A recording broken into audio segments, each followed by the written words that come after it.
like Ginobili, or some of those guys are really good at that. And if you get good at that, more power to you. I respect that. Anything that you can do to take advantage of creating a turnover. Because a turnover can be a 4-point swing where they would have scored 2 or 3. We now get the ball, and if we scored 2, that's a 4-point swing in our way. Plus, almost always when you create a turnover, you're going to get an easy basket on the other end. Now, if it travels, a bit different because they blow the whistle and you get the ball inside. But it's still no points.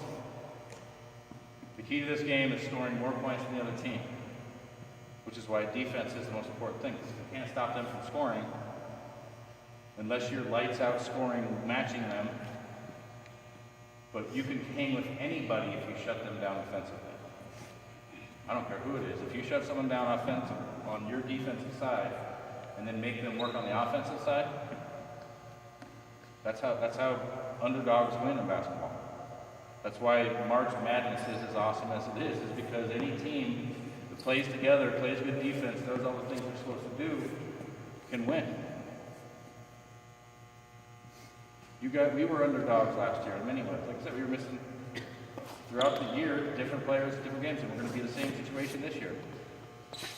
Academics are going to come first. So there's some guys that are going to miss the next weekend one because of the Brain Bowl, and that's good. In fact, I encourage that. So what we're going to work on tonight is we're going to spend a little bit of time. We're going to break down 5 down on this end, 5 down on this end.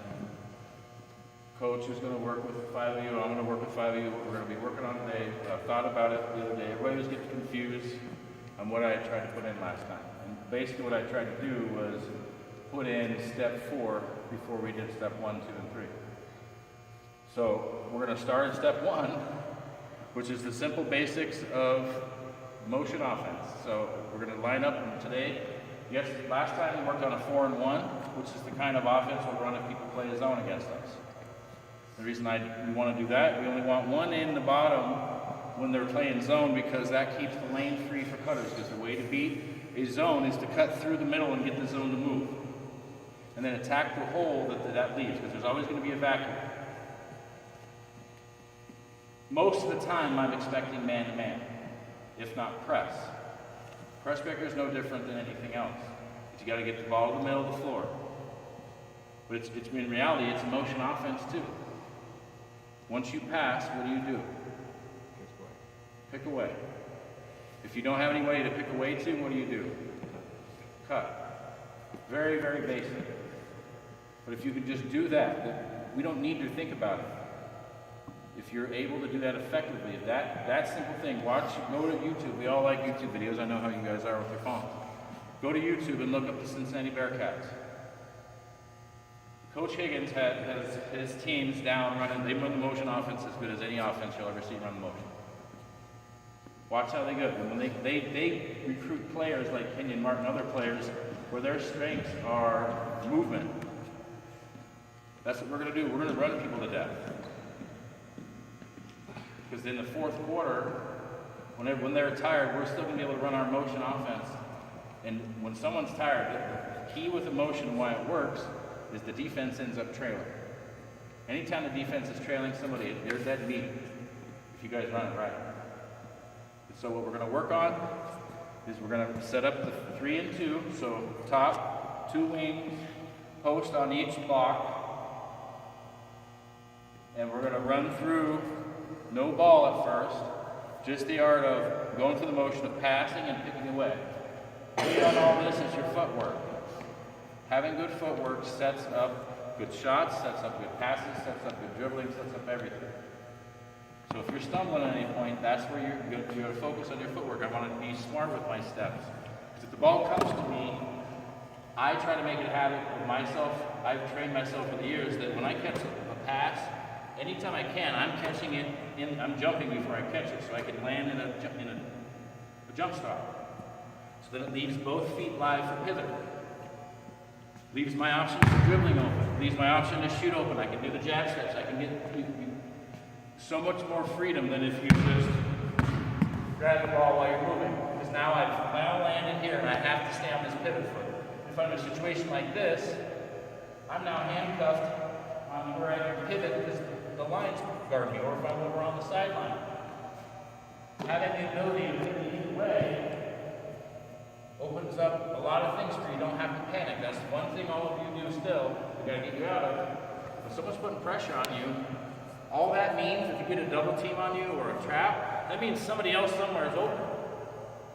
You just gotta calmly get to a position that protects the ball, put your body between the ball and them, and look for the open person. But what is their job? If you're trapping someone, what's your job? What do you do with your hand? Right?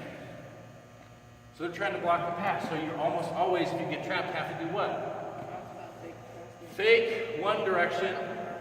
And at this level, what kind of pass does everybody do? Just pass. So they're gonna be susceptible to and I promise you, you can't react quick enough. Any of you ever played that game where you put your hands underneath someone else's hand and you have to move your hands when they slap you? Do you know why you can almost never win with somebody that's good at that? If you're the one trying to move your hands? It's because the brain can't react fast enough.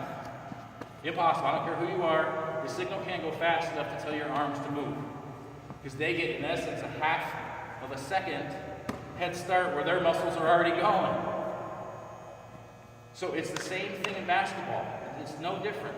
If you get their arms to move even a half inch up, you've already beat them on the low bounce pass.